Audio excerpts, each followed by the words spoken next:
Di ATP yang kita lakukan adalah mengurutkan tujuan pembelajaran. Yang kita lakukan di ATP adalah mengurutkan tujuan pembelajaran. Nah, tujuan pembelajaran kita sudah punya di langkah sebelumnya. Maka yang saya lakukan adalah misalnya begini. Mana yang ada latar belakang bahasa Indonesia boleh tunjukkan jadi. Yang bahasa Indonesia, oke. Yang ini yang saya tanya, ini yang boleh jawab bahasa Indonesia. Yang bukan bahasa Indonesia tidak usah bertambah. Menuliskan hasil penelitian menggunakan metodologi sederhana dengan mengutip sumber rujukan secara etis. Itu kira-kira mau diajar di kelas berapa? Kelas 9 kan?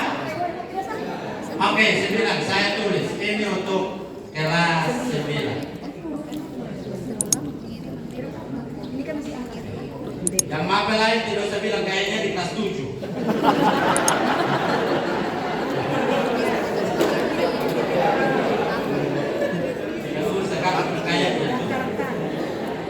Oke, teks multimodal di kelas berapa?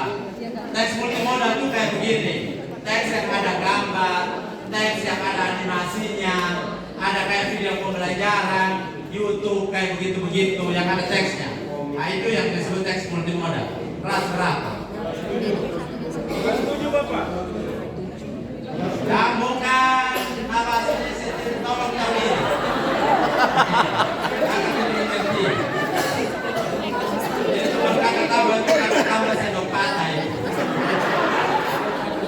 Teks multimodal kelas berapa kan? Oh, kelas 9 kan? Baik. Kita kelas 9.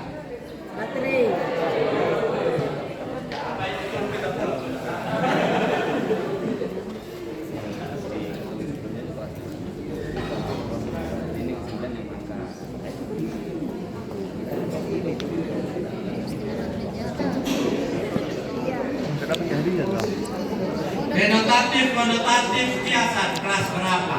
Atau ini mau bagi denotatif sendiri, konotatif sendiri, kiasan sendiri. Kelas 7, konotatif, kiasan sama. Oke, kelas 7 ya. Baiklah. Ini kelas 7. Oke. Prosa kelas berapa?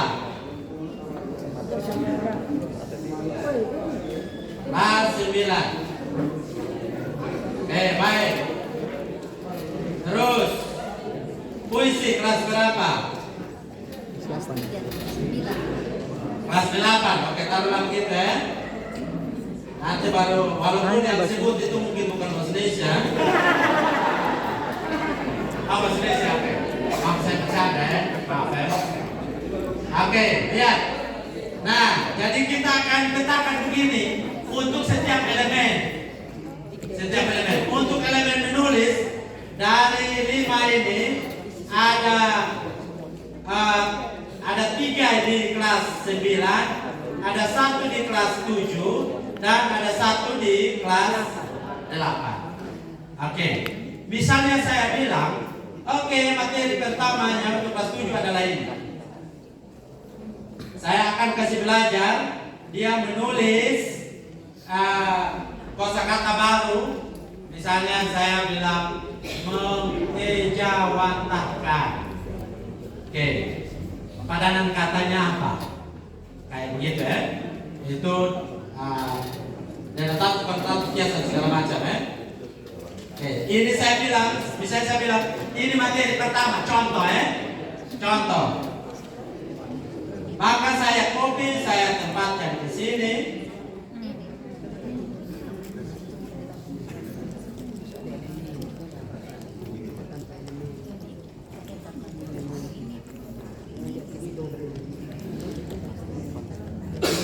Oke.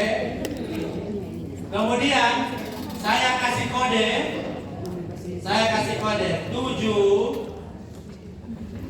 7.1.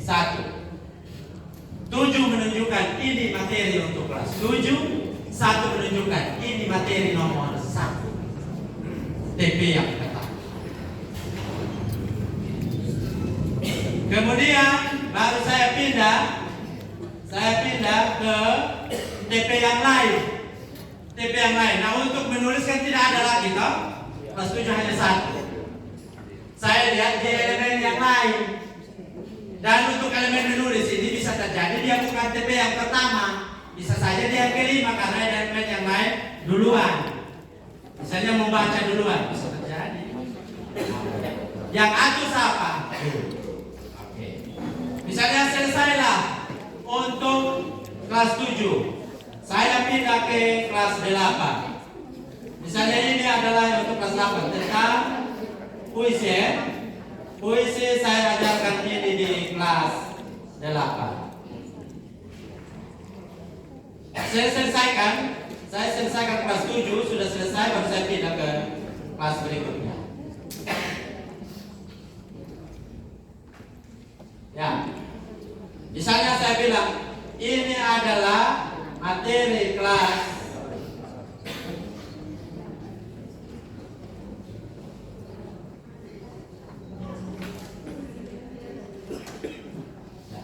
ini untuk materi kelas 8, TP untuk kelas 8. Misalnya ini TP yang ke-5.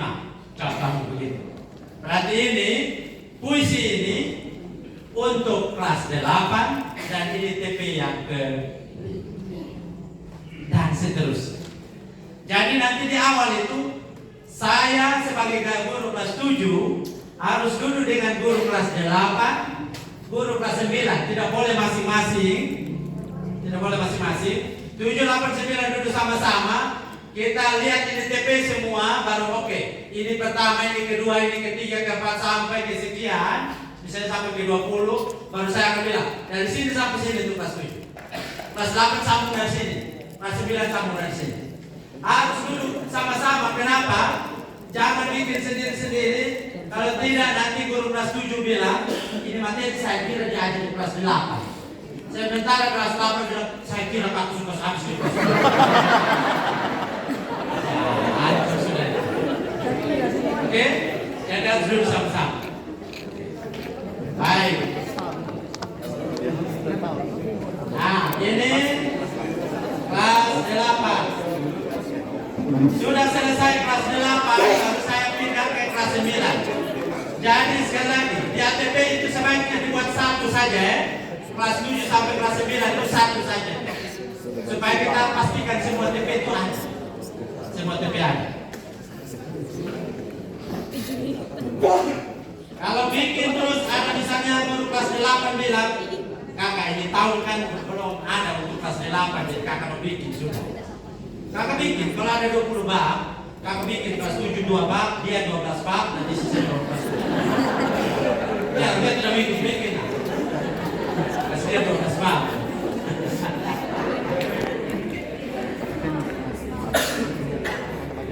Kan mengajarnya tahun depan, tapi kita siapkannya tahun ini. Jadi jangan bilang, ini tahun kan belum masuk kelas 8, jadi kakak mengatur, saya hapus. Saya 2, kakak 12.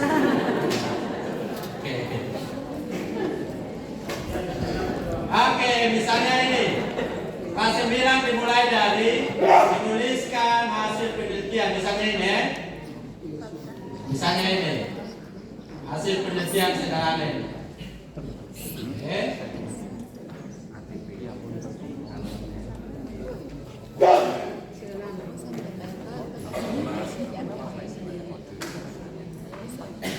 Saya ini untuk yang pertama ya.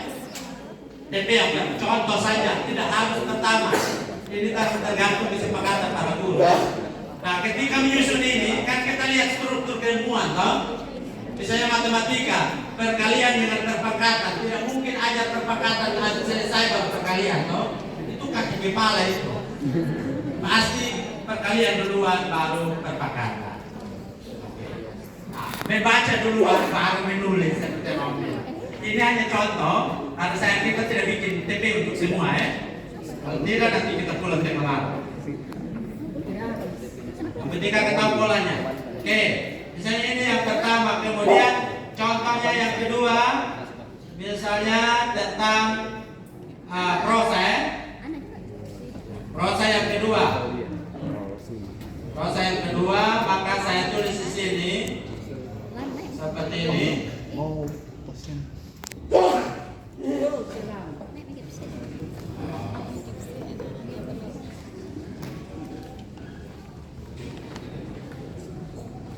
Oke, maka saya tulis kodenya adalah 9.2.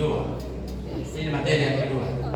Terus misalnya saya tulis yang berikutnya untuk puisi ya.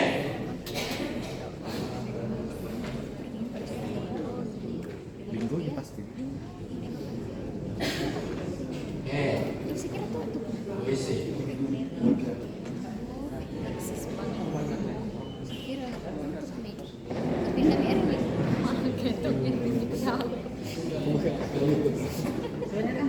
Karena utang. Ada sini. Oh suka. Kalau kemarin jadi berapa?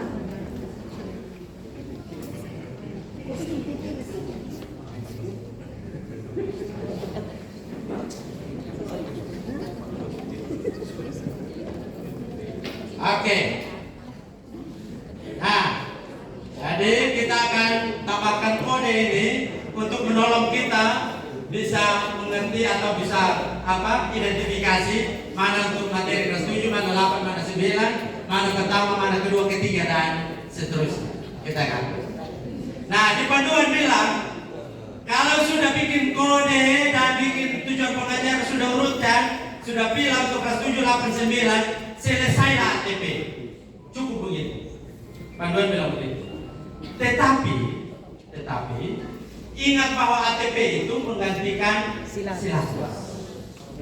Silabus itu atau ATP itu akan kita acu ketika membuat modul ajar. Nah, ketika saya bikin modul ajar, saya harus punya informasi ini. Kalau materinya begini, akan saya ajarkan berapa pertemuan. Berarti saya perlu alokasi waktu. Kan? Itulah kenapa saya tambahkan kolom alokasi waktu. Terus, kalau materinya begini, indikatornya apa saja? Supaya nanti saya bikin KKTP-nya jelas, saya bikin soal di assessment di bagian modul ajar jelas. Maka saya perlu indikator. Itulah kenapa saya tambahkan kolom indikator. Kalau kakak bilang saya tidak mau tambah itu 2 kolom, tidak apa-apa. Tidak apa-apa. Iya, dan kakak saja. Yang penting kakak mengerti. Terus kode ini ditulisnya kan Romawi 7.1. 7 menunjukkan kelas, 1 menunjukkan urutan.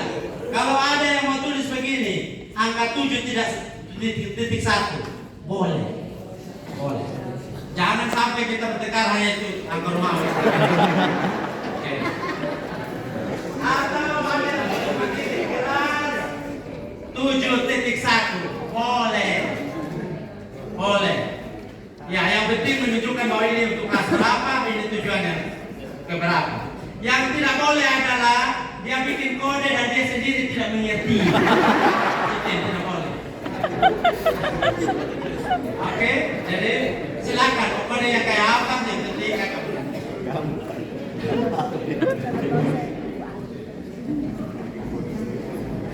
Ya, misalnya ini, nah.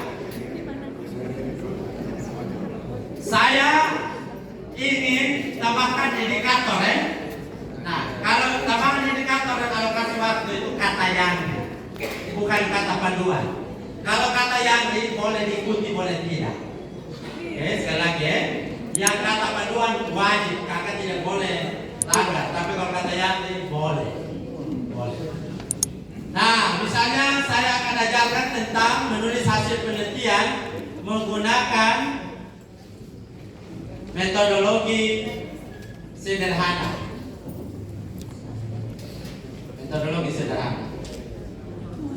Oke. Kira-kira di bagian itu saya akan ajar apa saja. Good bahasa Indonesia. Pertama yang akan saya ajarkan apa? Kakak juga jangan bilang kami juga tidak tahu ya. Kakak yang tidak tahu dan kami mau tanya siapa lagi. Apa? Oke, tahapan kan? tahapan melakukan penelitian kan? Oke, misalnya begitu. Atau bahkan mungkin kakak akan mulai dengan apa itu penelitian. Ya, misalnya kita mulai dengan Pengertian atau definisi. definisi penelitian kan? Oke, misalnya begitu. Terus apa lagi? Langkah-langkah melakukan penelitian. Begitu kan? Saya ikut ya.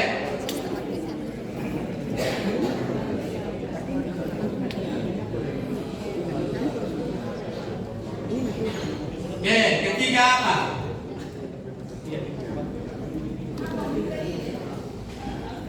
Lama yang mesti pikir juga. Terlalu paksa nanti dia malah tambah rumit. Maaf. Kerangka penelitian. Sistematika ya. Sistematika laporan penelitian. Kan karena ini yang diminta adalah menulis hasil penelitian kan? Oke. Misalnya sistematika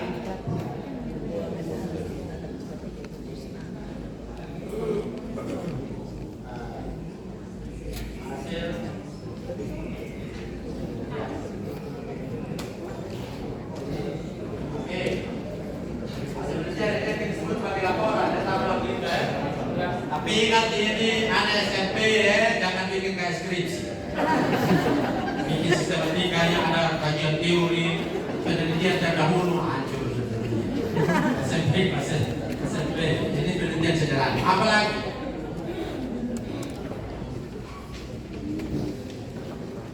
Apalagi terakhir? Ya menulis toh, menulis hasil penelitian. Terakhir menulis hasil penelitian.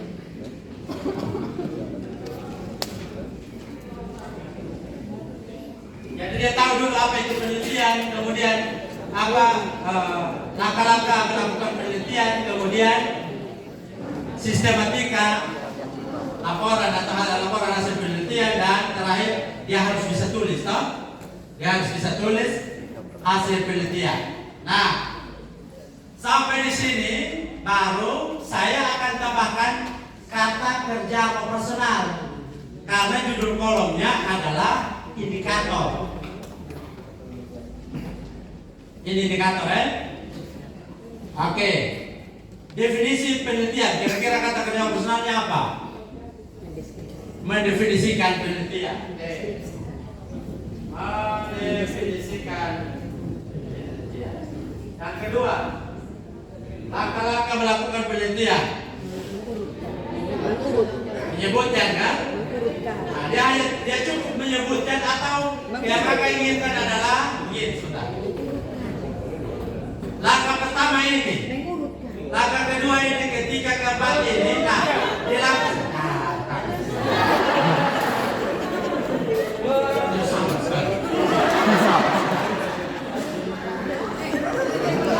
Atau yang kakak maksudkan adalah langkah pertama tuh nanti bikin begini. Langkah pertama itu satu-satu ini, dan yang akan dilakukan di situ tuh ini. Langkah kedua ini, yang akan dilakukan di situ ini. Jadi ada kita urai lagi, berarti kata kerja operasional lepas apa? Menentukan, menjelaskan, mengurutkan, menguraikan. Itu kata yang tepat itu menguraikan. Kalau menjelaskan itu kita hanya satu gitu, 1, 2, 3 dan seterusnya. Kalau mengurai itu sudah sebut satu, terus ada penjelasan bawahnya lagi. NTT ada 22 kabupaten, Kota Kupang, Kabupaten Sumba Timur. Terus begitu Sumba Timur itu ibu kota Waingapu, terletak di sini. Tergantung kita ada uraiannya lagi, toh? Maka kita pakai kata kerja operasionalnya menguraikan.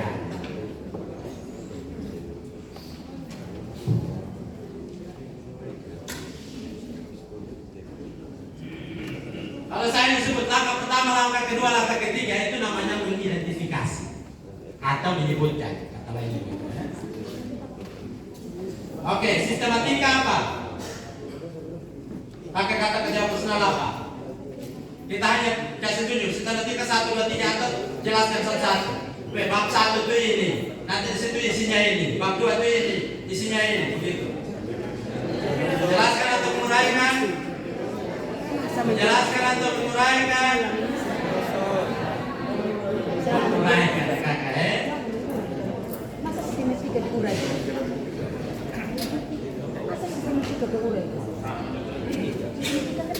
Kemudian yang terakhir, menulis sudah. Menulis. Sudah itu menulis sudah kata penjara personal ya. Jadi tidak perlu lagi. Jadi di situ bedanya lihat ya. Di indikator kita menggunakan kata kerja personal. Kalau di TP itu sama dengan KD, kita menggunakan kata kerja. Itu bedanya. Nah, kalau di kurikulum 2013 itu tujuan pembelajaran dibuat berdasarkan indikator. Maka biasanya kita bikin tujuan pembelajarannya begini. Misalnya untuk bagian yang pertama. Misalnya kita bilang melalui diskusi kelompok siswa dapat mendefinisikan penelitian secara tepat. Itu kan pola ABCD toh? Itu tujuan pembelajaran versi kurikulum 2013. Pola ABCD. Di kurikulum Merdeka, tujuan pembelajaran yang sebelah menulis hasil penelitian menggunakan metodologi sederhana dengan mengutip sumber rujukan secara etis. Jadi lihat, tujuan pembelajaran di kurikulum Merdeka itu lebih luas cakupannya dibanding tujuan pembelajaran yang ada di kurikulum 2013. Di kurikulum 2013, tujuan pembelajaran dibuat untuk setiap pertemuan. Sedangkan di kurikulum Merdeka, tujuan pembelajaran itu mewakili satu bab. Jadi satu TP yang identik dengan satu KD itu bisa mewakili beberapa pertemuan. Saya ulang. Tujuan pembelajaran di kurikulum Merdeka itu bisa diselesaikan dalam beberapa pertemuan. Itulah kenapa rumusannya itu lebih luas, identik dengan satu bab. Sedangkan tujuan pembelajaran di kurikulum Merdeka dibuat untuk setiap pertemuan. Untuk setiap pertemuan. Di kurikulum 2013 itu tujuan pembelajaran dibuat untuk setiap pertemuan. Jadi tujuan pembelajarannya adalah melalui diskusi kelompok, melalui discovery learning, peserta didik dapat mendefinisikan penelitian secara tepat. Itu untuk setiap pertemuan kan? Itu versi kurikulum 2013. Di kurikulum Merdeka tujuan pembelajaran itu lebih luas, mewakili satu bab. Mewakili satu bab. Terus kalau ada guru yang bilang, dulu bilang begitu, sekarang bilang begini, yang benar yang mana? Yang begini atau yang begitu? Jawabannya dua-duanya benar. Kenapa? Yang dulu tujuan pembelajaran dibuat untuk setiap pertemuan. Kalau dalam bahasa Inggris disebut objektif. Objektif kalau diterjemahkan dalam bahasa Indonesia itu sama dengan tujuan. Sekarang tujuan pembelajaran dibuat lebih luas. Kalau dalam bahasa Inggris disebut goals. Goals. Artinya juga tujuan. Nah, kenapa dibuat lebih luas? Kenapa? Karena kita yang menentukan tujuan. Kita yang buat untuk satu bab, satu bab.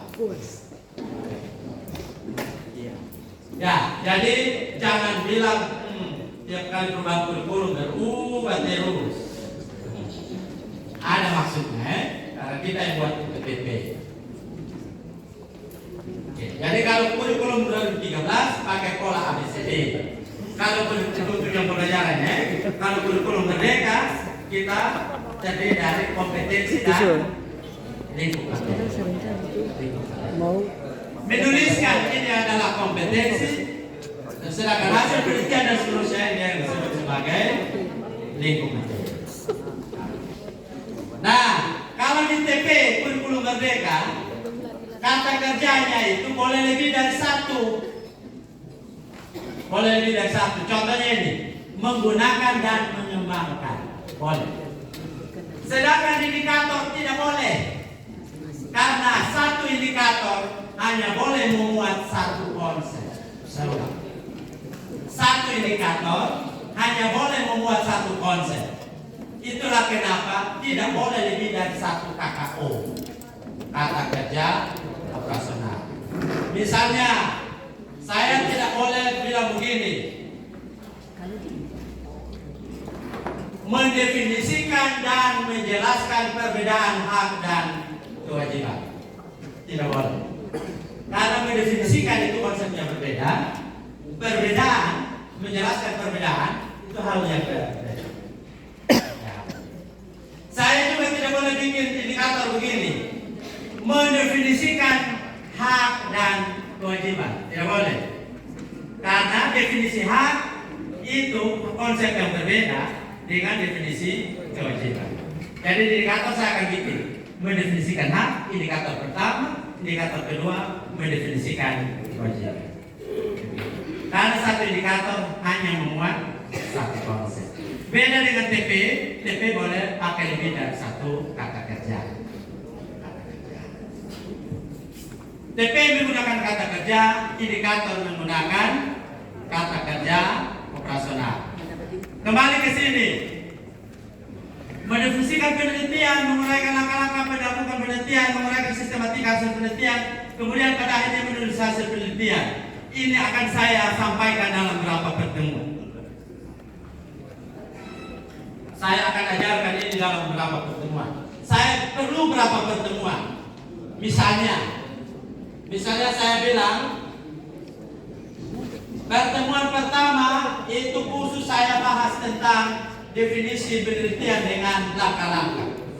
Satu pertemuan sendiri. Terus di pertemuan kedua saya hanya akan jelaskan tentang sistematika hasil penelitian. Karena saya harus jelaskan di P22 itu Anda harus tulis apa, di bab 2 itu tulis apa, di kesimpulan itu kayak apa. Tulis apa. Misalnya begitu. Dia satu pertemuan sendiri. Nah, saya tulis begini. Oke, dua indikator yang pertama ini satu pertemuan. Indikator yang ini saya akan sampaikan juga dalam satu pertemuan. Begitu sampai pada menulis hasil penelitian, misalnya saya bilang, oh ini tulis hasil penelitian perlu waktu, toh? Misalnya saya bilang saya perlu 2 pertemuan. Di bagian pertama kami akan menulis, ke bagian kedua di pertemuan kedua kami akan review. Ingat di kurikulum Merdeka materi sedikit dibahas secara detail. Jangan satu pertemuan 15 indikator. Anak-anak sampai bingung. Jadi hari sebenarnya kita mau belajar apa? Kamu mau sebenarnya apa? Ini 15. Oke. Misalnya begini, berarti untuk TP yang ini saya perlu berapa pertemuan? 4 pertemuan. Oke. 4 pertemuan. Hal yang sama akan saya lakukan untuk TP yang lain. Kalau sudah penuh semua, itulah yang saya sebut sebagai alur tujuan. Dan ini yang menggantikan silabus di kurikulum 2000.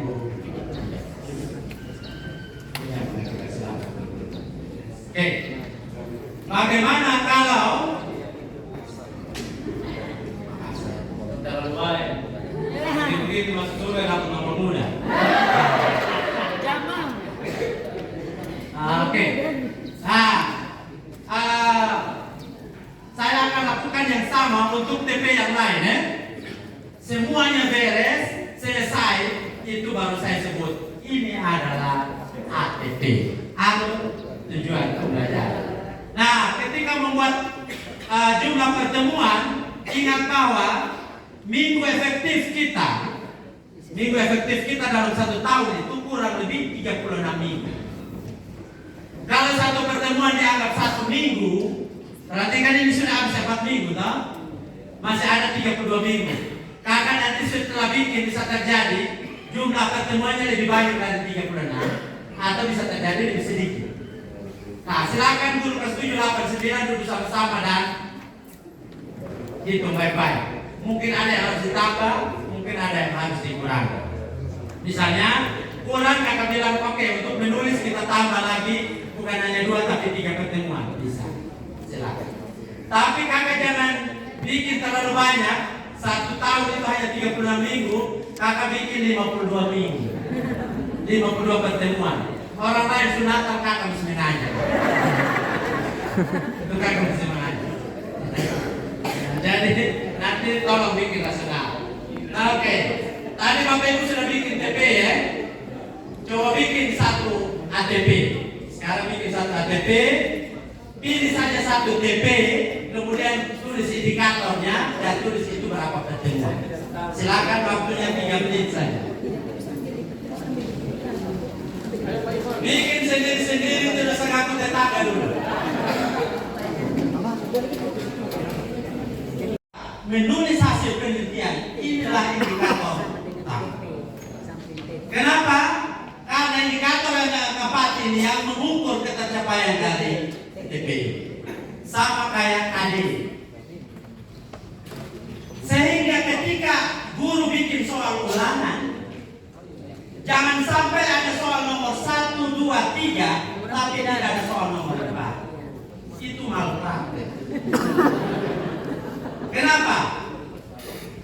Karena tidak ada detail. Umumnya guru tergoda untuk hanya bikin soal nomor 1, 2, 3. Apa itu penelitian? Soal nomor 1. Soal nomor 2. Tuliskan langkah-langkah melakukan penelitian. Soal nomor 2. Soal nomor 3. Uraikanlah sistematika hasil penelitian. Dia bikin soal 3 begitu untuk uji ketercapaian dari TPI ini. Ini soal ada 3. Kalau Anda bisa jawab semua, dia dapat berapa? 100 toh? Kenapa kalah? Kalau berapa tidak kasih 100? 100 toh? Soalnya ada 3. Satu tanya definisi penelitian. 2, langkah-langkah penelitian. 3, sistematika hasil penelitian. Tanya 3 itu diulang. Anda bisa jawab semua dan benar. Ini Anda dapat berapa? 100. Tuntas atau tidak? Tuntas. Tuntas atau tidak? 100 masuk tidak tuntas. Dia mau berapa?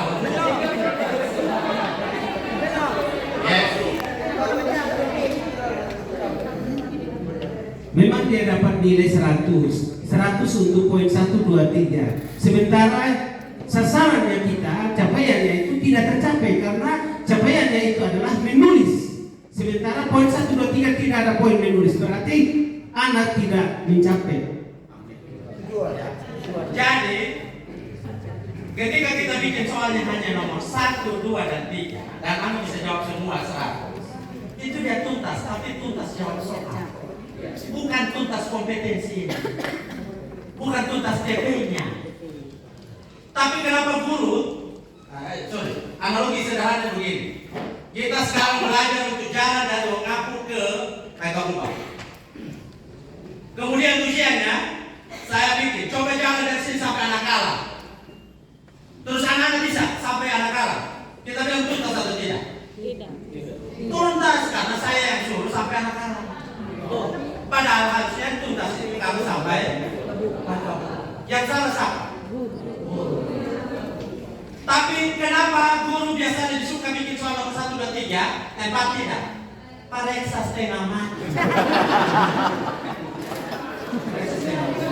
Oke?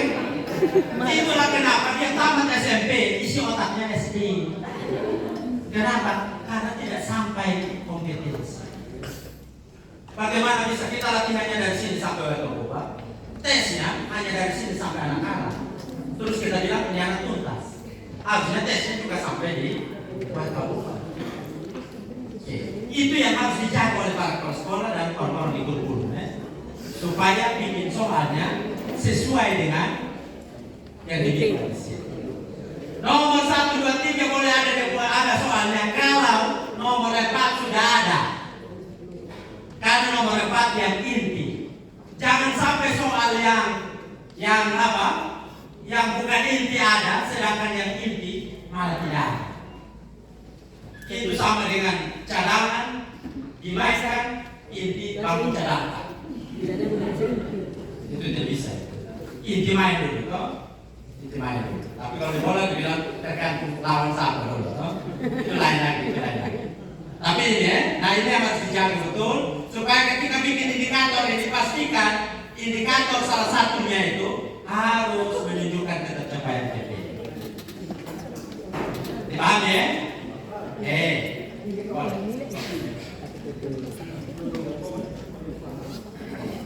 ketercapaian itu ada di proses dari persoalan yang ada. Jika nomor 1 sampai 3 itu tidak dibuat soalnya, kemudian kita buat soal nomor 4, apakah dikatakan putus tidak? Ya, ini pertanyaan bagus. Kalau saya bikin soal nomor 4, anak-anak bisa jawab. Apakah itu bisa memastikan bahwa nomor 1, 2, 3 dia bisa? Ustaz. Analogi yang tadi, kalau anak bisa jalan dari sini sampai dia ke Bubak, apakah pasti dia bisa jalan dari sini sampai anak kalah? Pasti. Hanya orang gila yang sampai bisa jalan sampai ke Bubak, tapi sampai anak kalah dia tidak bisa. Itulah analogi, Jadi saya bikin nomor 4 saja, dia bisa, berarti 1, 2, 3 itu beres. Kecuali dia menyontek. Itu urusan berbeda. Baik, jadi sudah kita pindah. ATP pindah. Saya tahu banyak pertanyaan, tetapi dikit saja dulu ya.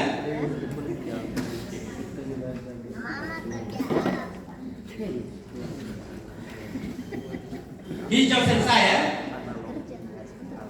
Kita ke biru. Kalau biru sudah selesai, urusan kurikulum mereka beres. Supaya habis makan kita tinggal urus KWSP dengan supervisi. Kakak tidak bisa supervisi kalau kakak tidak mengerti ini kurikulum. Nanti berakhir dengan marah-marah ya.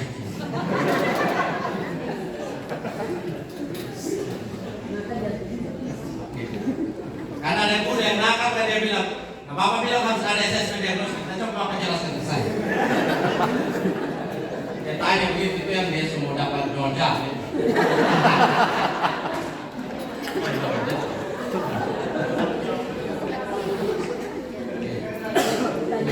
Oke. Kita ke modul aja. Modul aja. Setelah silabus kita beres, kita buat modul aja.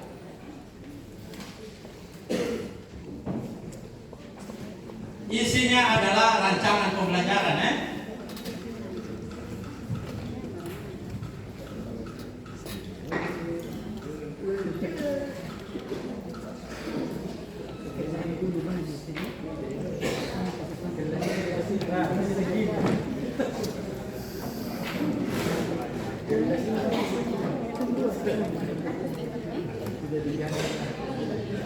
Ya, rujukan kita ketika membuat modul ajar adalah ini.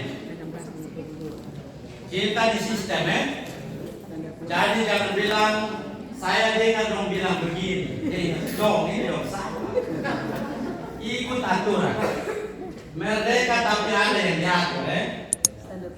Kalau ada yang masih ngeyel, suruh dia suruh kakak macam-macam di luar situ, baru kakak polisi datang kakak bilang kita merdeka. Kakak niat, kalau jawabin polisi bilang. Sistem mati. Jadi merdeka tapi ada yang diatur. Modul ajar rujuknya sini. 16. Permendikbudristek 16 tahun 2022 tentang standar proses. Di peraturan tidak ada kata-kata modul ajar, tidak ada. Dia menggunakan istilah dokumen perencanaan. Kenapa dia pakai istilah ini? Karena modul ajar hanyalah salah satu dokumen perencanaan pembelajaran.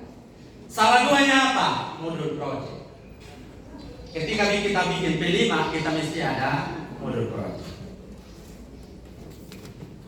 Nah, di Permendikbudristek ini mengatur tidak hanya modul ajar, tapi juga termasuk modul project. Makanya dia menggunakan istilah dokumen perencanaan pembelajaran. Modul ajar ini yang kita mengerti sebagai RPP. Kalau ada yang masih mau menyebut RPP tidak usah marah, tidak usah bilang sekarang kita suruh guna mereka jangan ingat-ingat itu RPP. Tidak apa-apa. Jangan sampai kita habis di istilah saja. Oke. Modul ajar beda dengan bahan ajar.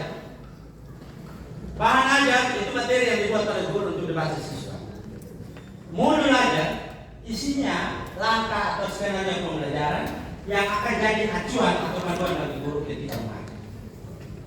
Beda ya bahan ajar dengan modul ajar.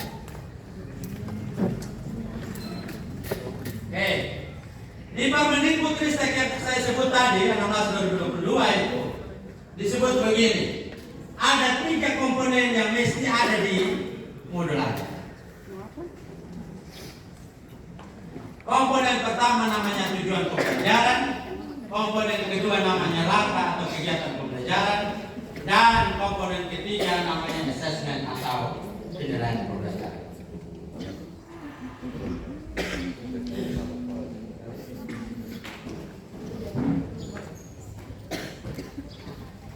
Ini yang mesti ada di modul ajar atau MPP, kurikulum.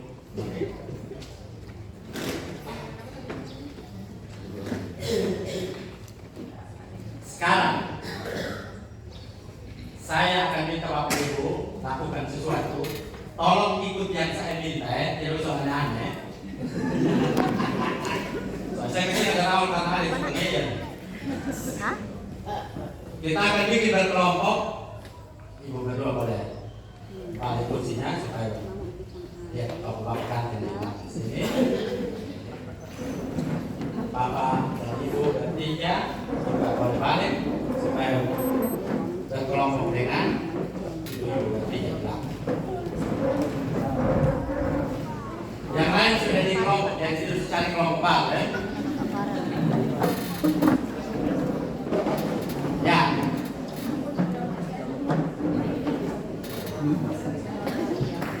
Oke.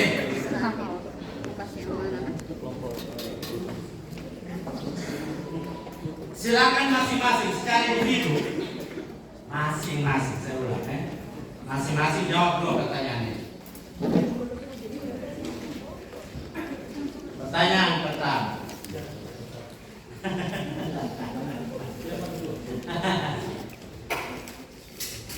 Apa boleh kita menambahkan komponen lain di luar yang ketiga? Jawab di situ, tidak usah ngomong. Tulis jawabannya. Boleh. Apakah boleh? Dan pertanyaan kedua, oke, belum jawab dulu, tulis pertanyaannya. Apakah boleh menambahkan komponen lain selain 3 komponen ini? Di modul aja kan? Tidak usah kabut tetangga dulu karena ini tugas individu. Tugas individu. Pertanyaan kedua, kalau iya kenapa, kalau tidak kenapa? Kalau iya kenapa? Jangan tanya tetangga. Bapak sudah Ya. jangan tanya tetangga. Jadi jelaskan jawabannya ya. Jelaskan jawabannya. Ya, kalau ya kenapa, kalau tidak apa lagi? Karena kita mergul. Silakan masing-masing jawab dengan cara tulis di kertas atau di buku. Individu. Jangan ada yang bilang semua sudah di sini. Tidak ada. Tolong tulis. Dan tidak usah ganggu tetangga. Tetangga ada persoalannya sendiri. Terlalu kepo itu. Silakan. Waktunya 2 menit. Belum diskusi. Belum diskusi. Tulis sendiri-sendiri. Menurut pendapat pribadi.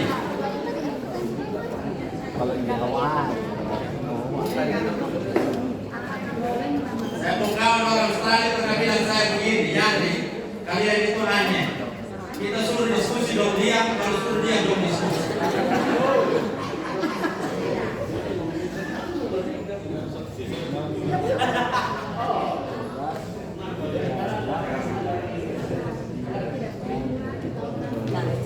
Ya ini bisa jawaban. Sendiri. Tukang mengganggu tetangga. Tidak Bapak. Kan terlalu dekat tetangganya. Terlalu dekat tetangga. Lama-lama Dia bernapas juga enak. bahaya.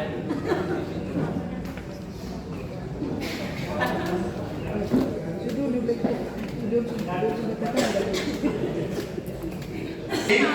Berdua. Halo. Arisan hanya satu. Dengarkan. Jadi kita akan berdua atau berpasangan. Ceritakan jawaban untuk salah satu teman di samping. Kalau ternyata jawabannya berbeda, sepakati satu jawaban yang dianggap paling masuk akal.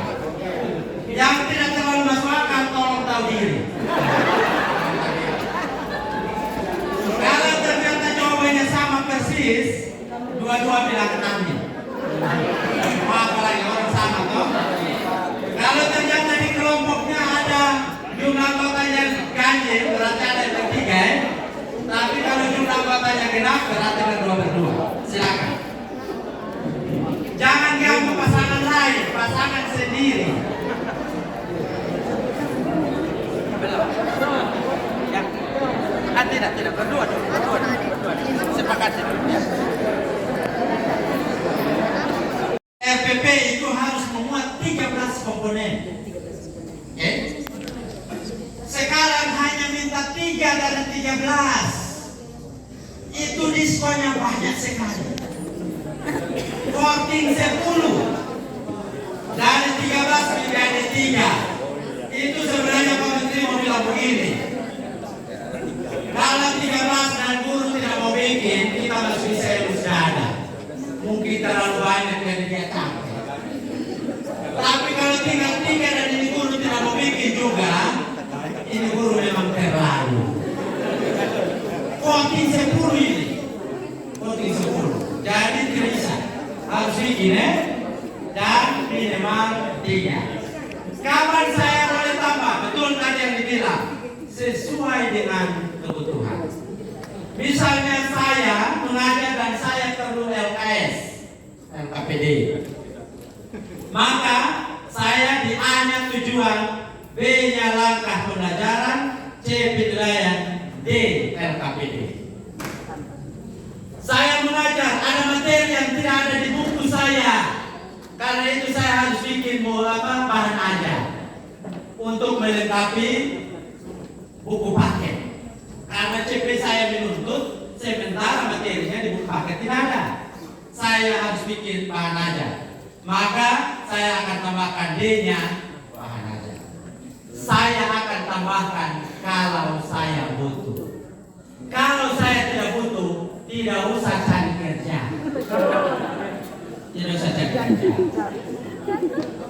Bahasa lainnya begini. Kalau dengan 3 komponen dan tujuan pembelajaran saya tercapai, kenapa harus 10 komponen?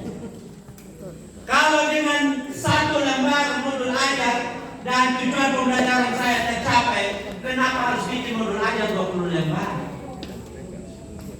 Supaya kita menghindari ini. Ketika kita bikin modul ajar, itu juga yang kita pakai saat mengajar. Kalau tidak, nanti modul ajar kita bahasa Inggris semua. Collaborative learning, discovery learning, project based learning, problem based learning, pokoknya bahasa Inggris semua. Begitu kita tanya, ini nanti problem based learning, ini kelas kakak bikin apa? Nanti mengajar bagaimana? Dia jawab begitu, lu gimana sekolah? Ini karena dia juga tidak mengerti. Jadi bahasa Inggris semua itu modul ajar di RPP. Di kelas dia tutup pintu, hanya dia dan Tuhan yang tahu. Tidak ada lagi urusannya dengan itu RPP modul ajar. Nah, kita daripada cari dosa, di Permendikbud ini menolong kita. Cukup ini 3. Kalau 3 cukup, kenapa mesti 10? Tetapi kalau ternyata ada butuh, jangan juga tutup mata, toh. Ini materi tidak ada di buku, tapi kakak tidak mau bikin bahan ajar, hanya karena di barang bilang 3 boleh, itu juga tidak bisa. Nanti anak baca apa? Ya kan? Ada LKS, ada pertanyaan di situ, tapi tidak ada bacaannya. Terus kita belajar dari mana kalau tidak ada materi? Oke?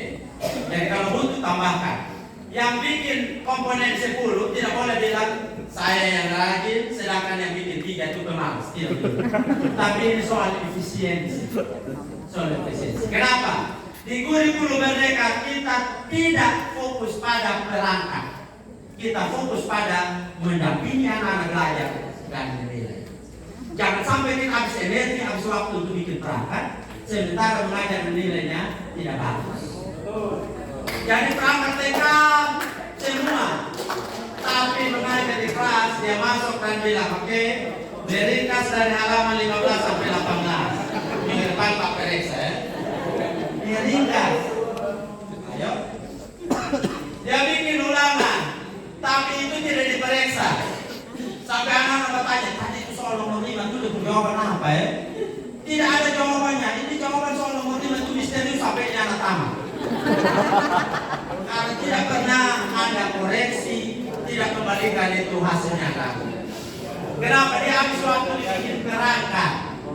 Ya, dia tulis semua, tapi ternyata memang hanya copy paste dari tempatnya orang lain. Dia punya kepala sekolah dia lupakan. Kepala sekolah ternyata lebih mudah. Dia pakai di orang lain. Nah, di kurikulum mereka kita berharap jangan sampai habis tenaga kita untuk bikin perangkat, sedangkan mengajar nilainya malah tidak. Oke, mengajar Pythagoras yang dia harus lakukan adalah pikirkan ini hubungannya dengan kehidupan sehari-hari apa. Ajarkan di IPA mengajar soal apa? Oke, reproduksi bisa jadi. Dia ajarkan bahwa kepintaran anak itu lebih banyak diturunkan oleh ibu, bukan oleh ayah. Karena itu harus disambung oleh guru. Kalau nanti suatu saat Anda punya istri, tolong istri makan duluan baru bapak makan. Kenapa? Supaya Pak Isi itu ke istri. Supaya Pak anaknya pintar. Karena kalau ke bapak, anaknya tidak pintar. Lebih banyak itu dari ibu. Jadi suruh ibu makan duluan, baru bapak makan duluan. Bukan bapak habis semua, ibu tinggal dapat kepala dengan kaki. Bagaimana bisa berharap anak kita? Oke, lima ajarkan ini. Ajarkan tentang kandungan karbohidrat, protein, vitamin di makanan. Ajarkan anak bahwa kalau nasi, ubi begitu itu karbohidrat. Kalau telur itu protein dan seterusnya. Kalau Anda bekerja sebagai pemikir, jangan kasih banyak nasi, kasih banyak sayur dengan lauk. Karena anak pemikir. Yang kasih banyak nasi itu tukang pikul barang. Kenapa? Karena itu paling banyak karbohidratnya. Lebih banyak karbohidratnya. Ada pemikir tapi nasi gunung, bagaimana bisa? Itu pada bisa. Itu makanya pikir belajar itu. Nah di sini ada guru untuk ajar yang seperti itu. Jangan sampai dia habis waktu bikin perangkat, yang kayak begitu malah tidak diajarkan. Baik, kita stop di sini. Pertama untuk semua. Waktunya terbatas, jadi harusnya istirahat 1 jam. Saya minta kita istirahat setengah jam saja, supaya kita pulang lebih awal ya. Saya tahu seperti yang tadi pagi saya bilang, banyak yang berada di sini tapi hati di sekolah. Karena besok 17 toh? Besok 17. Oke, jadi kita berusahakan makan setengah jam saja, supaya jam 1 kita mulai lagi, kita selesaikan materi, Bapak Ibu bisa pulang lebih awal ya. Itu, terima kasih, selamat siang, selamat istirahat. Pasti kakak ini apa sampai tidur? Nonton sampai tidur. Ingat, ini minimalnya ya. Lebih boleh, kurang jangan. Tujuan pembelajaran, jangan bikin barang baru.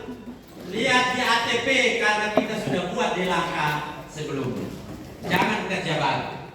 Jadi misalnya saya saat ini akan buat untuk yang ini misalnya untuk TP, menuliskan hasil penelitian menggunakan metodologi sederhana dengan mengutip sumber rujukan secara etis. Ini adalah rumusan TP-nya.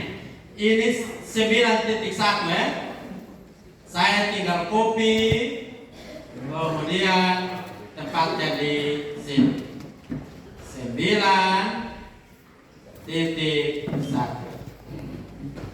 Oh ya, sebelum saya lanjut, teman-teman yang di kelas IPA yang saya ajar di kelas SMP 1 minggu lalu tolong berdiri. SMP 1 minggu lalu. Oke. Tolong berdiri. Oke. Di Anasa. Ronaldo ini pernah meraih 5 kali Ballon d'Or. Bapak tahu Ballon d'Or itu penghargaan tertinggi untuk pemain sepak bola di muka bumi. Tidak ada penghargaan lain yang lebih tinggi dari itu. Dan Ronaldo sudah 5 kali, Bapak. Menurut Bapak, sebaiknya saya percaya Bapak atau percaya Ronaldo? Walaupun guru-guru sudah tidur dia sudah pengalaman semua dekat itu, kalau dia berani begitu dia cari mati. Paling tidak pas kasih nilai rapot, kami nilai dari Ronaldo.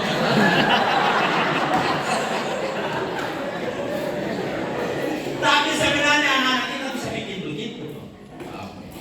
Kalau saya harus percaya Bapak, Ronaldo itu pernah main di Madrid, pernah main di MU. Bapak main di mana? Juve. Oke. Kalau saya harus percaya Bapak, Ronaldo 5 kali Ballon d'Or. Bapak berapa kali? Ada saat tertentu mungkin anak-anak kita pengen ngomong begitu, hanya tidak. Tidak berani karena cacat kepala. Kepala kena langsung, kepala baik diam-diam. Jadi ibu guru angkatan falso kita harus menyanyi. Ibu guru angkatan tona. Padahal dia lupa bahwa ini anak mewakili Sumba Timur di level provinsi menyanyi. Ibu guru angkatan saja falso. Tapi paksa anak harus menyanyi. Nah, itulah kenapa kita mesti lakukan asesmen diagnosis.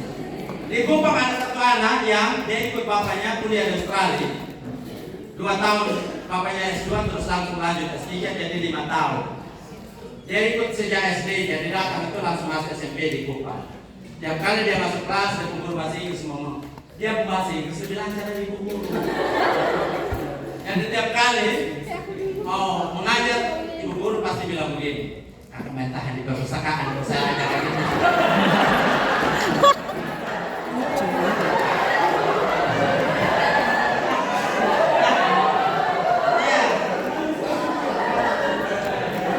Kakak main tahan di perpustakaan karena dia susah aja kayak gitu. Karena logatnya saja sudah salah itu. Logatnya saja sudah salah itu. Dan anak-anak kita sekarang bisa terjadi begitu. Itulah kenapa kita mesti lakukan assessment. Supaya kalau dia sudah bisa, saya jangan paksa diri ajar barang yang dia sudah bisa. Saya lakukan pengayangan. Kalau saya ajar klasifikasi makhluk hidup untuk dia, ada yang benda hidup, ada yang benda mati, yang lain coba oke. Ini ada kayu, ada belalang, ini batu, ini rumput kering, ini pasir, ini debu, ini bunga. Coba kelompokkan mana biotik, mana abiotik. Sedangkan dia yang sudah bisa ini, saya tanya dia, terumbu karang itu makhluk hidup atau bukan? Sama-sama klasifikasi makhluk hidup, tapi beda level. Dia pengayang. Sehingga dia tidak akan bosan, karena kalau tanya dia barang yang disuruh tahu. Dan itu saya tahu dari mana? Assessment diagnosis.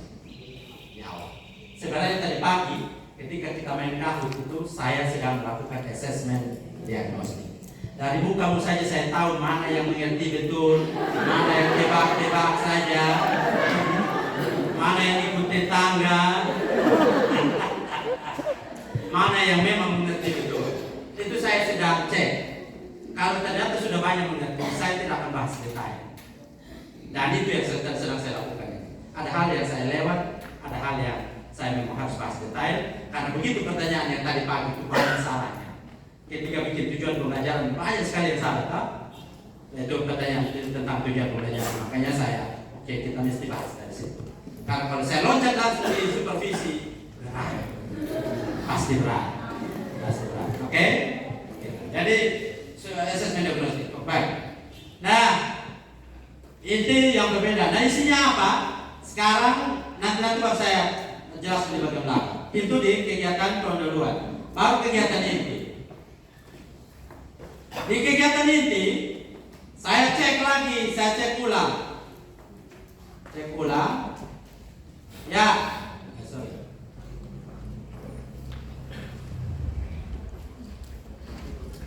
Yang akan saya ajarkan hari ini dua hal. Hal yang pertama adalah definisi penelitian, yang kedua langkah-langkah melakukan penelitian. Maka kalau pakai cara gampang, saya akan masuk kelas dan bilang begini. Penelitian adalah, catat sudah, dan dulu memang begitu. Oke. Langkah-langkahnya itu 1, 2, 3, jangan terlalu tengah ya. Oke. Enggak, itu modifikasi. Yang tadi modifikasi. Tapi di kurikulum Merdeka yang harus saya lakukan adalah sebelum saya tulis langkah pembelajaran di kegiatan ini, saya harus merenung. Langkah pembelajaran saya itu harus memenuhi 2 syarat. Pertama, harus menyenangkan. Kedua, materinya dimengerti. Saya ulang. Kegiatan pembelajaran yang nanti saya lakukan itu pertama harus menyenangkan.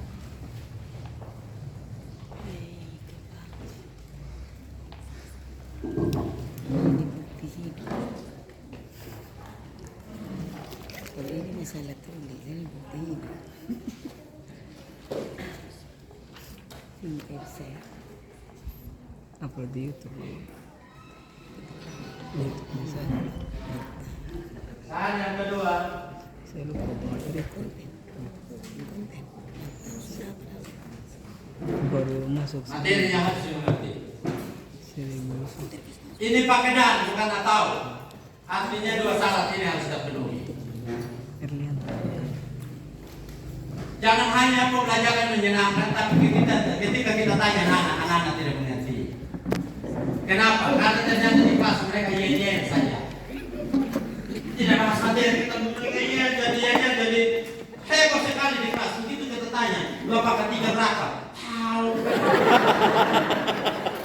Habis dia ya. Itu berarti dia hanya kejar menyenangkannya. Menyenangkannya, tapi tidak dimengerti. Sebaliknya, jangan hanya kejar materi dimengerti, tapi tidak menyenangkan.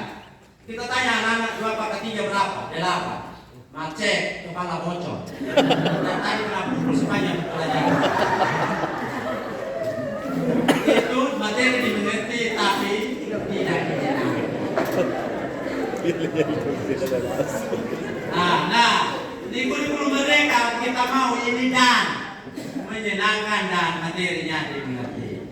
Jadi cara sederhananya adalah sebelum tulis ini, renungkan dulu, simulasikan di kepala dulu. Saya akan mengajar dengan cara apa supaya ini nyaman buat saya, menyenangkan bagi saya, menyenangkan bagi anak. Setelah saya mengajar, dia mengerti. Jangan langsung tulis, karena kebanyakan berakhir di bagian ini. Bikin modul aja dan FPP itu berakhir di bagian ini. Begitu kalimat pertama dia langsung tatoa atau tatoha, dia langsung kerepotan bikin kalimatnya di kalimat pertama. Dia akan langsung bilang, kau download, kau ganti nak kenapa? Pusing terlalu di negara. Kepala sekolah menjaga saya sepanjang hari. Nanti kalau supervisi saya bikin baik, toh. Oke? Karena sudah kerepotan di kalimat pertama. Misalnya dia mau bikin kalimat pertama, ditayangkan video. Ayo sih, yang mengheret. Oke. Nah, jadi simulasikan di kepala dulu baru bikin kalimatnya. Itu akan jauh lebih mudah. Misalnya begini. Misalnya saya akan ajarkan 2 hal tadi ya.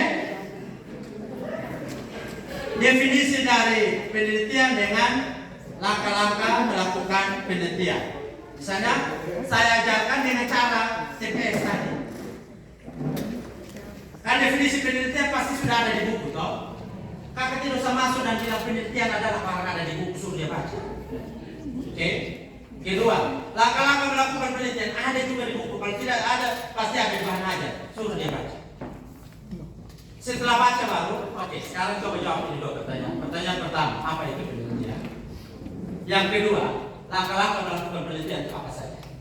Silakan jawab masing-masing secara individu. seperti yang tadi kita lakukan. Setelah jawab secara individu, coba tunjukkan jawabanmu ke tetangga berpasangan, kan? Berpasangan. Lihat jawaban temanmu dan juga cek jawabanmu sama atau tidak. Kalau tidak sama, oke, sepakati satu yang dianggap paling masuk akal. Yang tidak masuk akal, mengalah sudah. Jangan paksa diri. Oke. Nah, untuk bilang mana yang lebih masuk akal, mana yang tidak masuk akal, cek di buku kan. Yang mana yang mengarang, yang mana yang di buku. Oke. Berdua berpasangan. Setelah berpasangan baru, oke, kita diskusi kelompok karena pasangan hasil diskusi pasangan tadi, toh? Setelah diskusi kelompok baru diskusi secara klasikal. Nanti di akhir baru saya guru melakukan penguatan. Saya akan bilang, oke, yang tadi dibilang penelitian adalah itu masih salah, yang benar adalah kelompok yang ini. Tidak boleh bilang, ya yang tadi semua benar. Tidak bisa. Ini ilmu. Masa dia ngomong salah juga kakak bilang benar. Terima kasih, kakak harus bilang, apresiasi saja. Yang tadi disampaikan itu bagus sekali, tetapi ini salah ya, yang benar ini. Kalau kakak bilang benar semua, dia mau pulang semua salah, ibu bilang benar. 2 pangkat 3 saya tadi bilang benar, ibu bilang benar. Tidak begitu, ilmu ini tidak boleh. Kakak puji dia, tetapi tidak akan bilang bahwa yang jawaban salahnya itu benar, beda ya. Puji dengan meluruskan jawaban itu hal yang berbeda. Terima kasih sudah berusaha ya. Tapi 2 pangkat 3 itu 8 anak karena 2 kali 2 kali 2. 2 pangkat 3 itu bukan 6. 6 itu 2 kali 3. Beda. Oke. Setelah itu baru klasikal. Setelah klasikal baru oke. Mari kita evaluasi. Nah, sudah simulasikan di kepala. Guru menampilkan gambar vaksin COVID-19. Kemudian menyampaikan bahwa vaksin tersebut ditemukan melalui penelitian. Untuk menarik perhatian siswa ya. Dulu kita di corona kita bisa selesai ya, bisa berakhir di corona ini gara-gara ada vaksin.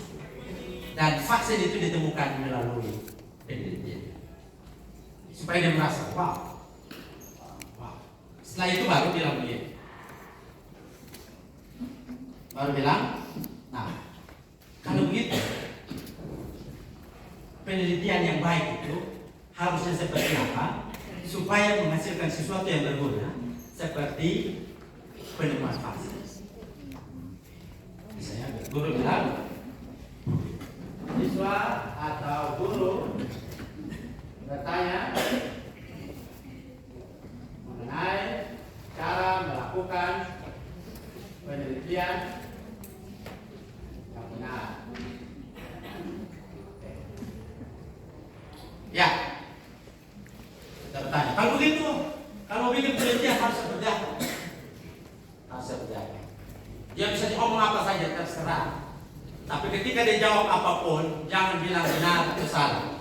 Karena ketika kakak bilang benar atau salah, pelajaran selesai. Bikin dia benar penasaran. Oke, yang tadi disebut itu kita akan cek benar atau salahnya. Untuk tahu benar atau salah, kalian harus membaca. Oke, misalnya guru bilang, siswa diminta membaca buku halaman sekian atau bahan ajar halaman sekian atau menonton video YouTube dengan link apa? Baca. Bilang ilmu itu ada di buku, harus baca. Kali ini kita lembaga akademik. Saya mulai dari baca. Pak tidak akan jelaskan dulu ya. Baca dulu, nanti setelah itu baru Pak jelaskan. Oke, setelah itu Misalnya dia sudah baca, baru guru meminta siswa membentuk kelompok dengan jumlah anggota 4 atau 6 orang. Kenapa 4 atau 6? Karena tadi itu nanti ada yang berpasangan ya. Kalau ternyata jumlah siswanya ganjil, berarti ada kelompok yang ganjil. Tapi kan paling satu kelompok atau 2 kelompok. Satu kelompok paling. Oke, bentuk kelompok. Setelah bentuk kelompok, baru guru akan minta anak guru akan bagi MKS atau tulis kedua pertanyaan tadi. Guru misalnya ini minta siswa menjawab pertanyaan Student center learning. berikut Student center learning. secara individu.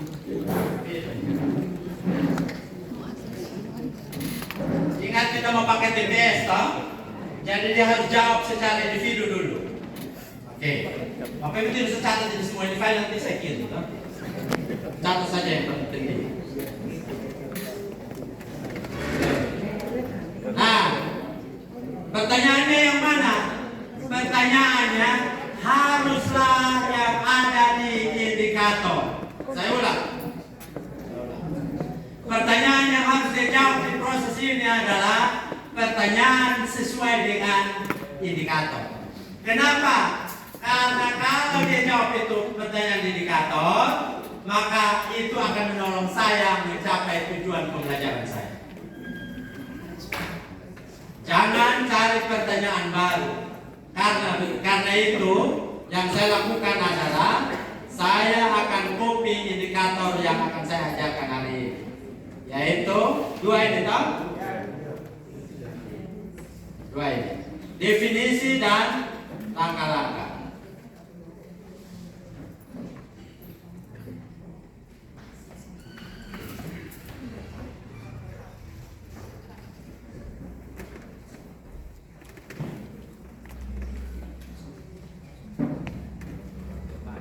Ini adalah pertanyaan pertama dan ini adalah pertanyaan yang kedua.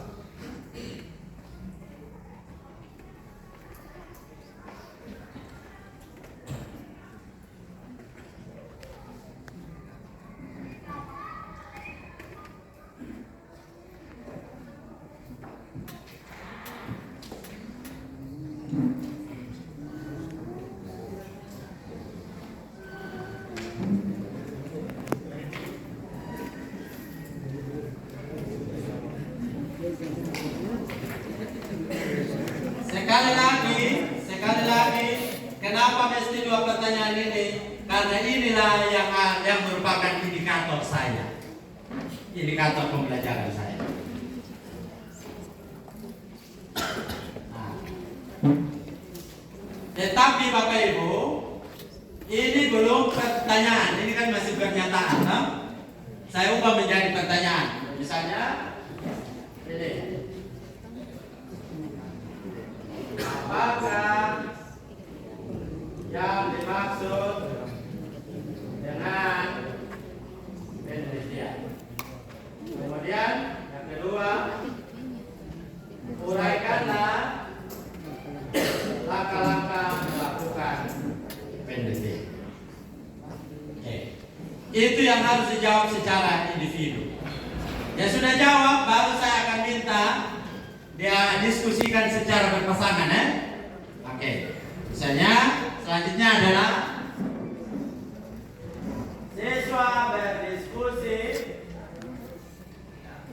secara berpasangan untuk menetapkan satu jawaban yang dianggap paling tepat.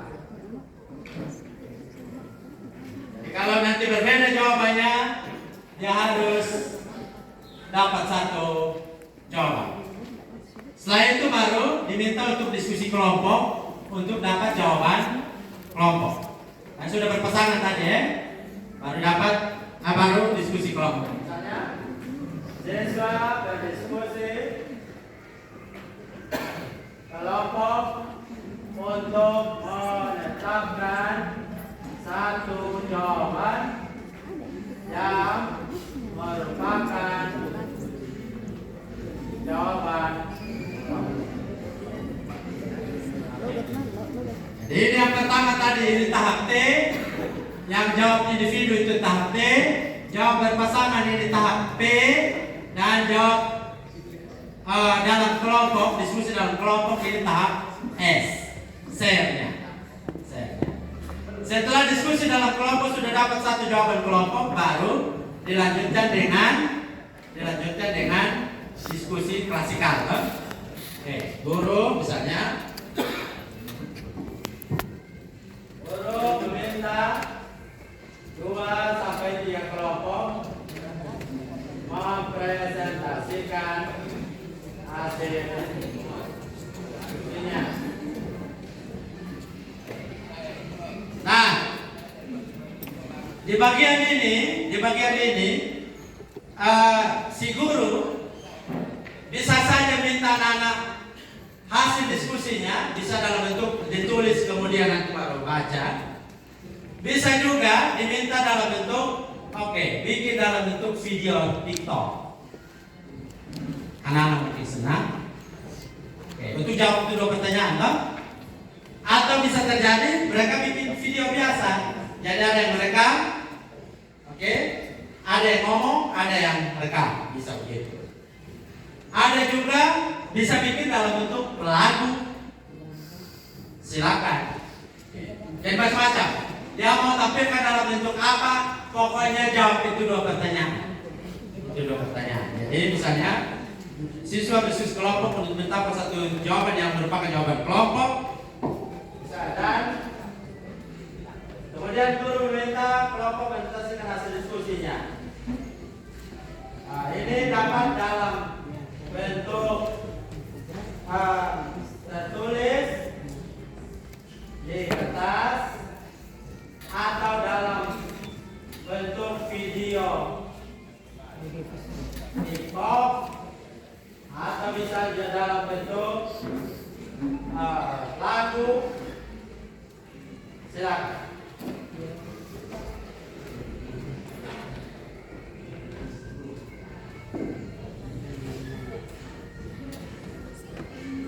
Jadi misalnya ada kelompok yang suka menyanyi, mereka bikin lagu saja.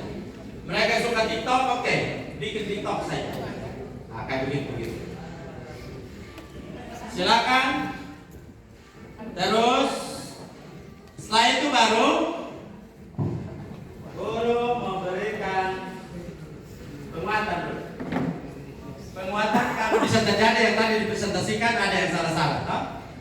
Dia bikin lagu betul tapi isinya salah. Dia bikin dalam bentuk TikTok tapi ternyata pertanyaan nomor 1 dia lupa jawabannya. Dia tidak jawab pertanyaan nomor 1, dia langsung pertanyaan nomor 2. Bisa begitu.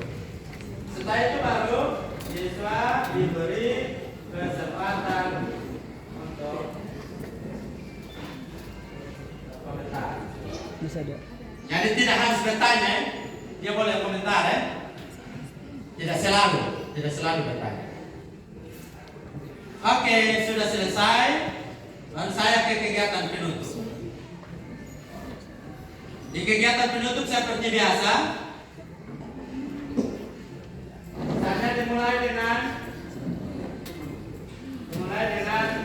siswa dan guru merumuskan kesimpulan.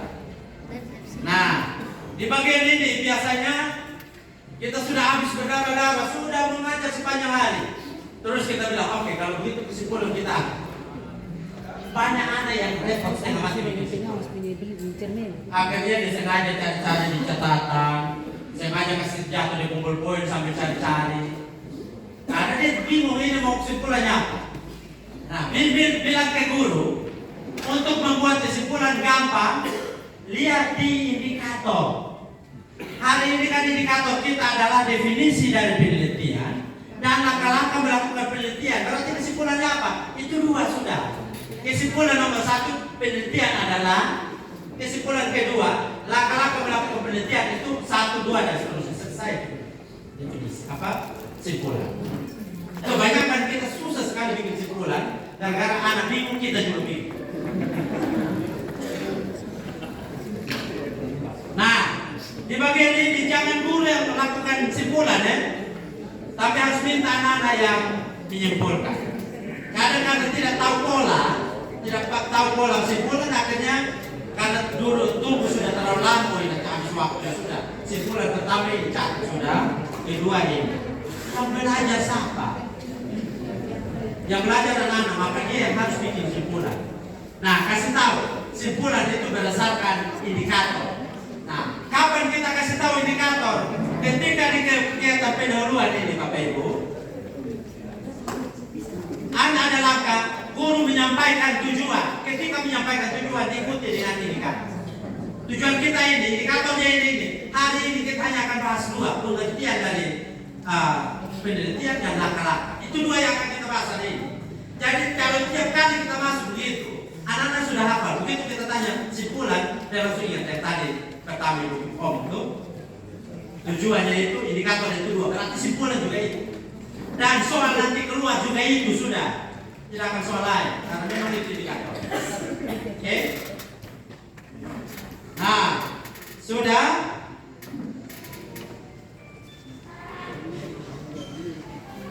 Setelah itu baru misalnya guru melakukan evaluasi dan FRS. Oke.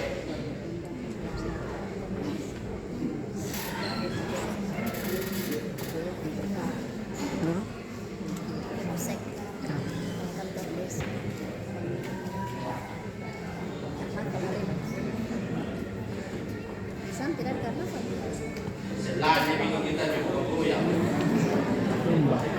Lomba. Abis ini kita goyang juga ya. Potato itu disebutkan di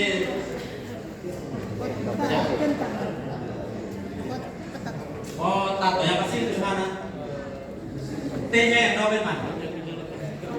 Potato. K. Ya. Ini kan? Begitu saja.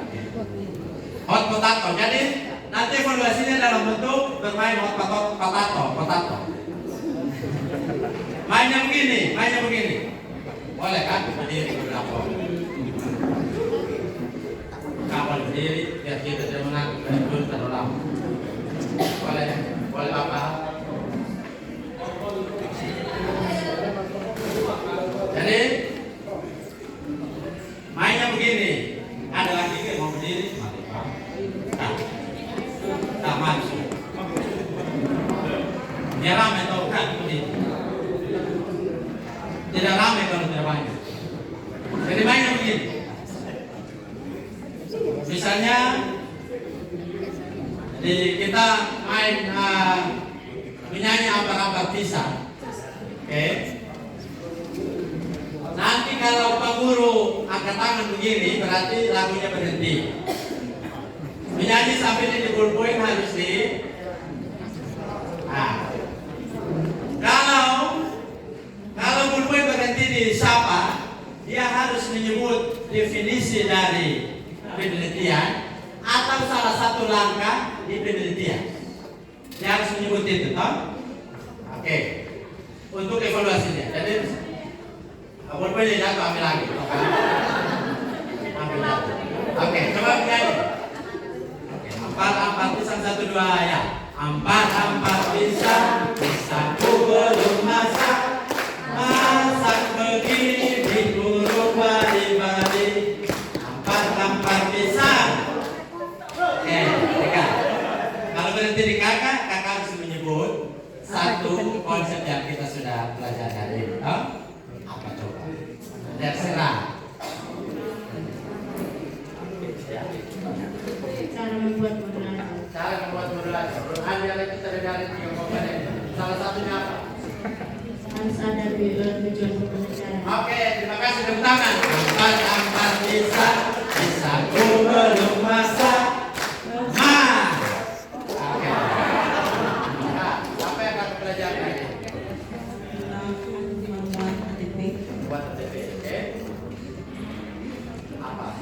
itu ada kolom apa? Ada kode, salah satunya kode, bukan kode. Oke. Nah, begitu. Jadi kita main, tetapi yang dalam konteks ini yang dia harus sebutkan adalah materi yang kita ajarkan hari ini. Apa itu penelitian? Dan dia harus sebut salah satu langkah dalam penelitian yang kita sudah bahas tadi. Kalau semua sudah selesai disebutkan, semua sudah tersebutkan, permainan selesai. Jadi itu evaluasinya. Terima kasih.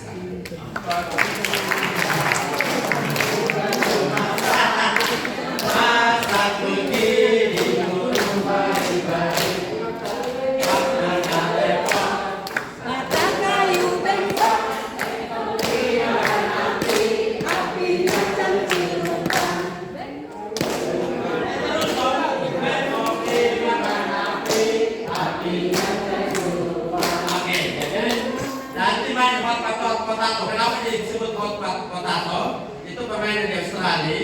Nah, biasa mereka kalau panen itu si potatonya apa kentangnya itu dimasak pas panas-panas itu harus nyanyi sambil dedak-dedak.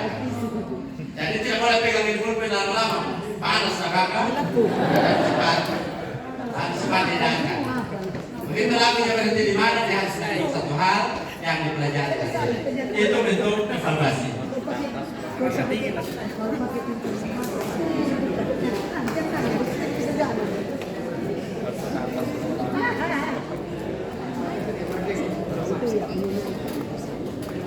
Oke, setelah itu baru guru menyampaikan topik yang akan dibahas pada pertemuan berikutnya. Saya itu misalnya berdoa bersama terus memberi. Sudah habis itu pulang sudah ya? Oke. Ya. Untuk berdoa itu guru jam pertama dan jam terakhir saja. Tidak usah setiap pergantian jam itu berdoa. Nanti kalau ada anak yang dia bangun doa syafaat, habis sudah jam. Jadi cukup jam pertama yang berdoa, terus nanti jam terakhir itu tutup. Jadi itu bukan kita tidak mau berdoa ya, tapi proporsional ya, proporsional. Kita tidak sedang dipersuruh doa, kita di kelas. Berbeda toh. Oke, ini sudah, baru kita pindah ke komponen terakhir, assessment.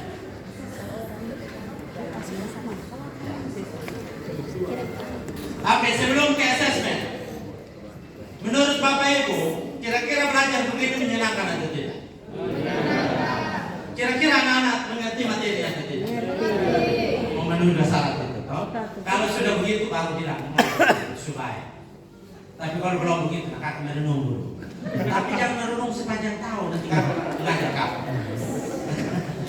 Tiap kali mau mengajar kakak merenung 1 minggu sendiri. Jangan ya. Oke. Baik, setelah itu assessment. Di panduan bilang begini, di panduan dan di Permendikbudristek 21 tahun 2022 tentang standar penilaian, ada 2 bentuk penilaian. Pertama namanya formatif dan yang kedua namanya summatif. Ada 2 ini. Yang formatif ini ada 2 juga. Diagnostik. Ada namanya formatif di awal pembelajaran. Ini akan disebut assessment diagnostik. Dan ada yang kedua namanya formatif Proses. dalam proses pembelajaran. Oke. Gampangnya begini mengerti. Formatif di awal pembelajaran atau assessment diagnostik itu kan yang kita tanyakan di pendahuluan, toh? Masih ingat tadi? Assessment diagnostik itu gabungan antara apa dan apa? Pretest dengan apersepsi. Apersepsi dengan pretest. Itulah assessment diagnostik. Ini kita bicara asesmen diagnostik yang kognitif bukan yang non kognitif beda kognitif karena kita yang ini yang di kelas. Kalau begitu berarti kan ini harus ada pertanyaannya kan? Ya pertanyaan pretestnya adalah materi hari ini. Sedangkan apersepsinya adalah materi sebelumnya yang ada kaitannya dengan materi hari ini. Kalau begitu, materi hari ini tentang apa? Penelitian. Apa itu penelitian dan langkah-langkah? Oke, itu pretestnya kan? Kita sudah ada pertanyaannya atau belum? Sudah. Yang mana? Ini dua tadi. Ini dua. Sesuai dengan indikator, toh? Berarti ini tinggal saya copy, saya kasihkan ke sini. Ya. 1 dan 2. Tapi ini baru pertanyaan yang untuk materi hari ini. Belum ada pertanyaan untuk materi yang sebelumnya. Kira-kira menurut juru bahasa Indonesia atau yang punya latar belakang bahasa Indonesia atau yang mengerti bahasa Indonesia. Kalau hari ini saya bahas tentang apa itu penelitian dan langkah-langkah melakukan penelitian. Kira-kira materi persyaratnya apa itu laporan? Oke, keren. Maka pertanyaan nomor 1 adalah apa yang dimaksud dengan laporan? Karena pada ujungnya kan dia harus bikin laporan hasil penelitian, kan? Laporan hasil penelitian. Ini jadi pertanyaan nomor 2 dan ini adalah pertanyaan nomor 3. Pertanyaan nomor 1 adalah pertanyaan apersepsi, pertanyaan nomor 2 dan 3 adalah pertanyaan pretest. Saya sebagai guru bahasa Indonesia berkeyakinan kalau dia bisa jawab soal nomor 1 itu baru akan mudah saya jawab nomor 2 dan 3. Jadi 1 adalah persepsi, 2 dan 3 adalah pretest. Selesai sudah untuk diagnostik. Sedangkan formatif dalam proses pembelajaran ini saya lakukan kapan? Saya lakukan di sini. Ini yang di kegiatan penutup ini. Guru melakukan evaluasi. Tadi dalam bentuk game, toh? Tapi bisa juga saya bikin dalam bentuk pertanyaan. Pertanyaan apa? Post test. Kan saya sudah mengajar, toh? Saya sudah mengajar. Nah, ketika saya tanya ulang yang saya ajarkan, itu sebenarnya saya sedang melakukan post test. Yang di paduan disebut sebagai formatif dalam proses pembelajaran. Itu yang disebut post test. Kalau begitu, pertanyaannya sudah ada atau belum? Sudah ada atau belum? Kan tanya materi hari ini, sudah ada atau belum? Sudah. Yang mana? Dan 1, 2, 3 ini? 2 dan 3. Saya tinggal copy ini 2.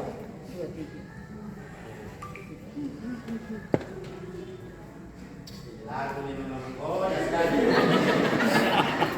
Saya rasa sendiri sih tapi mau goyang.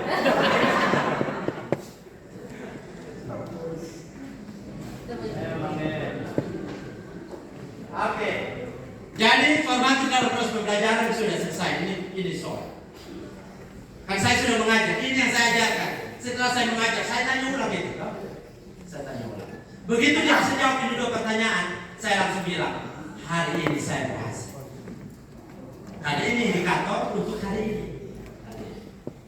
Oke. Sudah? Assessment formatif selesai. Kemudian sumatif. Sumatif itu ada 3. Ada sumatif tujuan pembelajaran, ada sumatif tengah semester, ada sumatif akhir semester. Saya ulang. Sumatif itu ada 3. Ada sumatif TP, tujuan pembelajaran. Ada sumatif tengah semester, ada sumatif akhir semester. Sumatif TP itu kan sama dengan KD, toh? Kurang lebih sama dengan KD, ya. Yang kita mengerti sederhananya dengan bab, tapi ingat tidak sama dengan judul bab, beda karena kurikulum kita berbasis kompetensi, bukan berbasis konten. Oke? Jadi kenapa saya sebut bab supaya pulang jelaskan ke guru-guru gampang dipahami. Oh iya ya, TP itu kayak bab. Tetapi kalau bab yang dulu itu tidak ada kata kerja. Sekarang itu karena TP maka ada kata kerja. Kata kerja itulah yang kita sebut kompetensi. Oke? Ya.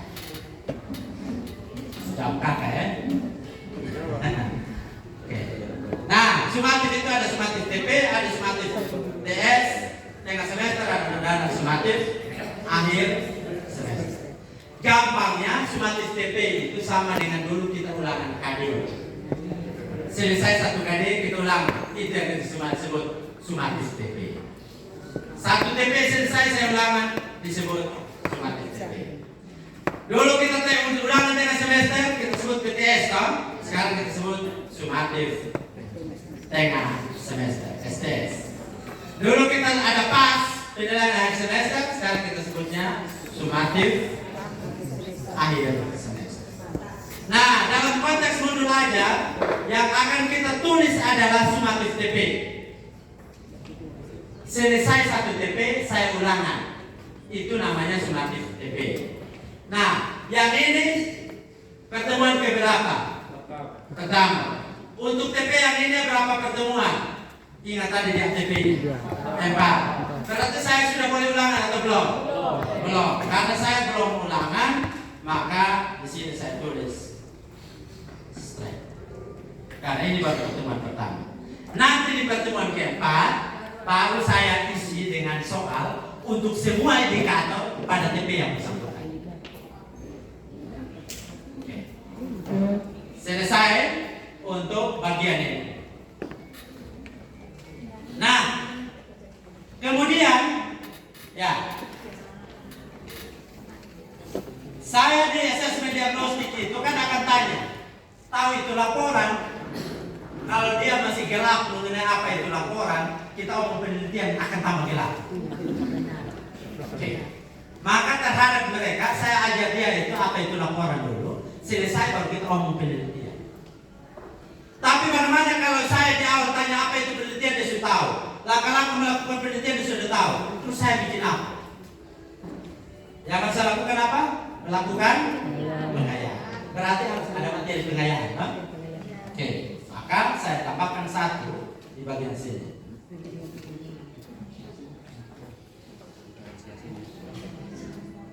Pengayaan. Pengayaan. Nah, sekarang saya belajar tentang apa itu penelitian dan langkah-langkah melakukan penelitian. Nah, bisa begitu. Terus yang sudah mengerti saya akan bikin apa? Misalnya saya minta dia, ini ada laporan penelitian. Dan di bab 3-nya ada omong tentang bagaimana dia melakukan penelitian itu. Metodologi, tak? Metodologi. Coba kamu lihat bagian yang mana yang merupakan langkah nomor 1, mana yang langkah nomor 2. Kalau yang lain kan dia jelaskan, toh? Langkah 1 itu ini, kedua ini, ketiga ini, keempat ini, toh? Sedangkan untuk yang pengayaan ini sudah ada laporannya. Saya minta, oke, bagian yang mana yang menunjukkan langkah nomor 1, bagian yang mana yang menunjukkan nomor 2, dan seterusnya. Jadi misalnya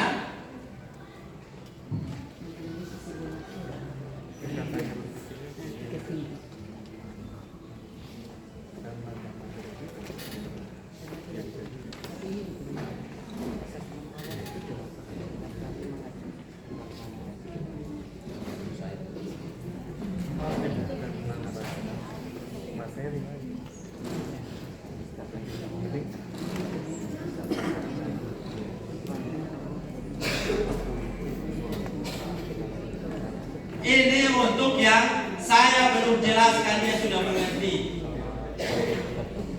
Terus misalnya ada guru bilang, saya tidak mau siap itu, saya kepala dan pasti tidak bisa. Kita guru tetap siap. Bahwa dipakai atau tidak, urusan lain. Oke? Misalnya begini, saya ajar propaganda tadi, toh? Saya tetap siapkan materi untuk kalian karena itu masih prasyarat. Begitu saya lakukan asesmen diagnostik, ternyata anak-anak saya semua sudah bisa bukan kalian. Berarti kan saya tidak perlu ajar kalian, toh?